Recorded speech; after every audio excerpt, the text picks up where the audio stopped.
የአብርሽ አስደንጋጭ ውሳኔ ምንድነው የሚለውን አሁን በዚህ ቪዲዮ ላይ ምነግራችሁናል። ቪዲዮውን እስከ መጨረሻ ማየታችሁን እንዳትረሱ።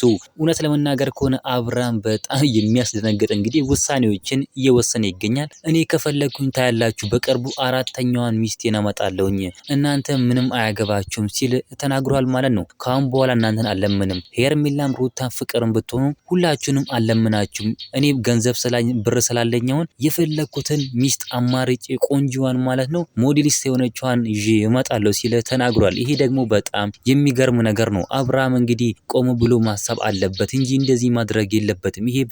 ይሄ በጣም ትክክለኛ ውሳኔ አይደለም። እንደዚህ መሆን የለበትም እንላለን ማለት ነው። ይሄ ተገቢ አይደለም። አብርሃም አሁን በገንዘብ ስላለው፣ አሁን ብር ስላለው፣ አሁን ዝና ስላለው መስሎን ነው እንጂ የሴት ግፍ በጣም መጥፎ ነው እንላለን ማለት ነው። ይሄ ደግሞ ተገቢም አይደለም። የሆነ እንደዚህ ማድረግ አለበት ብለን አናምንም ማለት ነው። እንደዚህ መደረግም የለበትም። ሴቶቹ ላይ ለምን ይጫወቱባቸዋል?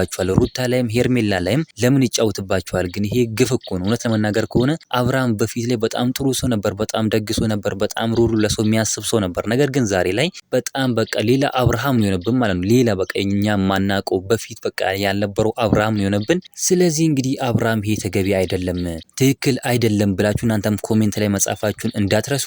ቪዲዮ አብርሽ ጋር እንዲደርስ ሼር አድርጉ ባካችሁ። ሼር እያደረጋችሁ ለአብርሽ መድረስ ይችላል ማለት ነው። እናንተ ምን ትላላችሁ? ሀሳብ አስተያየታችሁን ኮሜንት ላይ ማስቀመጥ እንዳረሱ። ቪዲዮ ላይክ፣ ቻናሉ ሰብስክራይብ ማድረግ እንዳረሱ። በሌላ ቪዲዮ እስከምንገናኝ በያላችሁበት የዓለም ዳርቻ ሰላማችሁ ብዙ ይበልልኝ። ደህና ሁኑልኝ።